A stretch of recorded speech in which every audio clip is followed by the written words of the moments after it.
welcome to this video about how to start your Empire of Sonnstahl army for 9th Age fantasy battles with a starting budget of 150 euros for your models. So I've played Empire of Sonnstahl quite a bit, and I tried to make an army that is still compatible with what you can get online, and that is also a bit interesting. So the first screen that you see here is New Recruit. New Recruit is an online tool for you to build your army lists, and well, it's quite intuitive.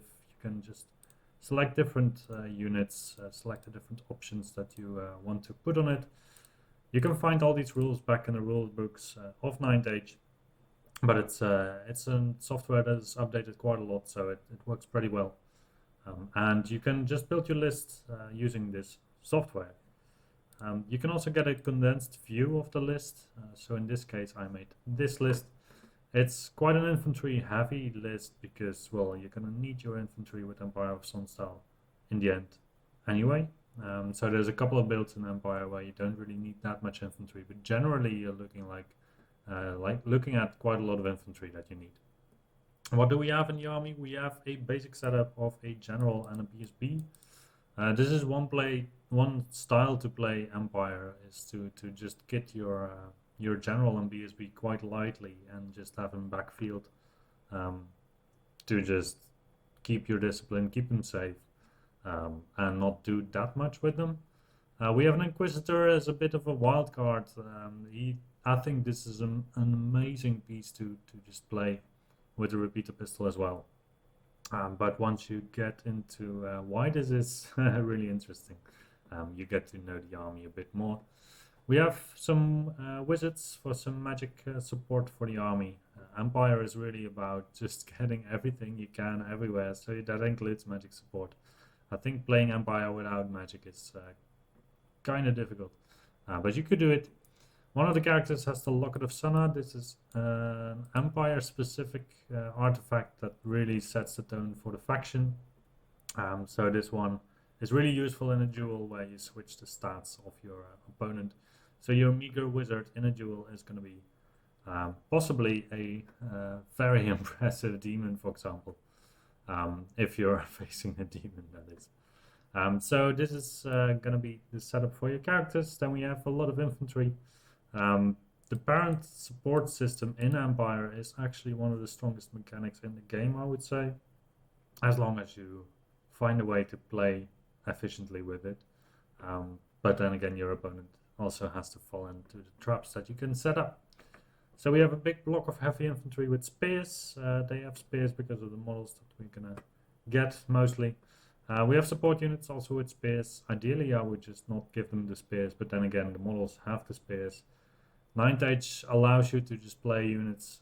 What you field is what you get, so then the actual model doesn't really matter, but probably for beginners it's quite nice to have a bit of a reminder on your unit what kind of equipment they have.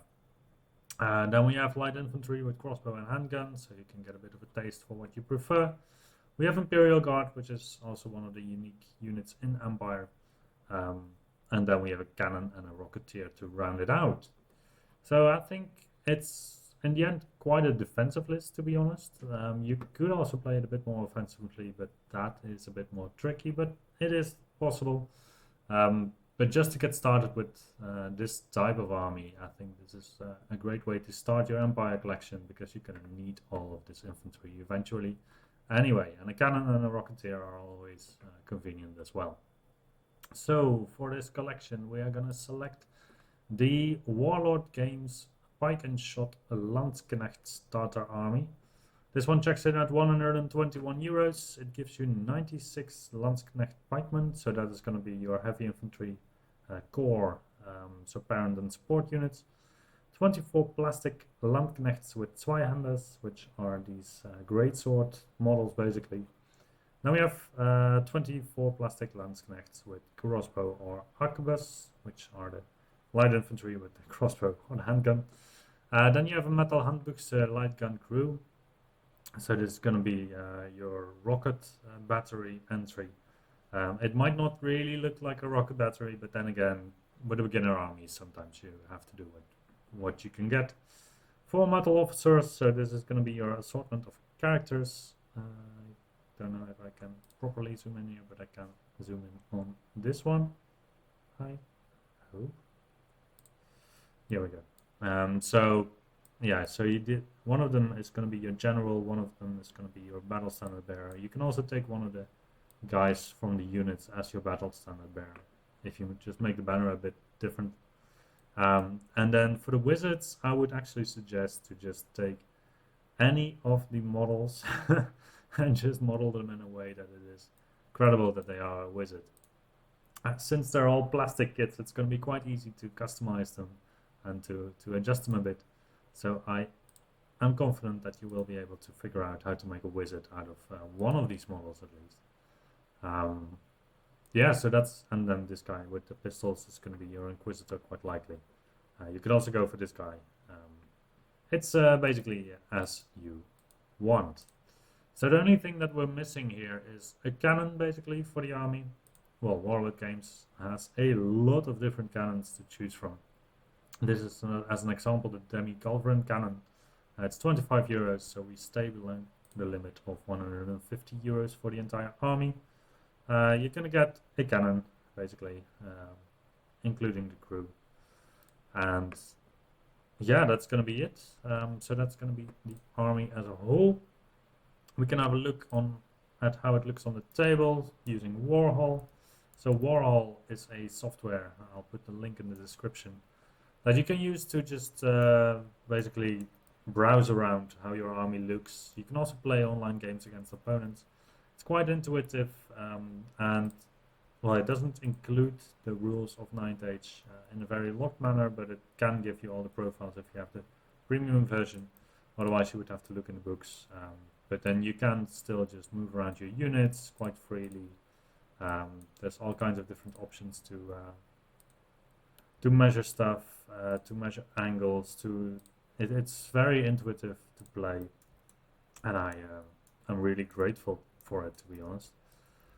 So it also has some models. So wow, these are really big hammers for the Imperial Guard. So they are supposed to have great weapons. These are the Zweihander guys, but these hammers, they're really huge. Yeah, so we have the spears support units, we have the spear big unit, and then we have the crossbows and the handguns. We have the set of characters, and we have the artillery support. This is going to be your army with 5-7 scoring units even. Every scenario is going to be quite easy to play, probably, except maybe for capture the flags. So this is going to be your weakness in terms of objectives. As an army, I would say it will play probably quite defensively, with the characters mostly in the back, the heavy infantry in the front, the supporting units lurking out trying to get a counter charge. So you will likely end up going into a corner, putting your heavy infantry and your Imperial Guard a bit forward. The Imperial Guard can even stick a bit back, so you first basically sacrifice your heavy infantry to do the heavy lifting, delay the game, take shots with your cannon and your the rest of your ranged, and then go in with the rest. It's an army that is quite enjoyable to play if you like to just sit up back a bit and take some pot shots at your opponent. And then for further expansion into a full Empire army, I would think some cavalry would be good, some larger based models like a Griffin or an Arcane Engine, or basically anything that you would like to add to the army. There's also an option in Empire of Sonnstahl, which is the Flagellants. I'll give them a special mention because if I can shot, I believe Hail Caesar also has some nice Celt models that you could add that are a bit more tribal. So you can go for these fanatics who are definitely really Flagellant type models, or you can go for the basic Celts. I think it's just this box here. So fitting in with the Landsknechts, I would say that these form quite a good fanatic or a Flagellant warband. So those are just some ideas for further expansion of the army. That said, I think that the army is quite a nice way to start a game, and I hope that you will find it as enjoyable as I do Empire of Sonnstahl. Thank you for watching, and I will see you the next time.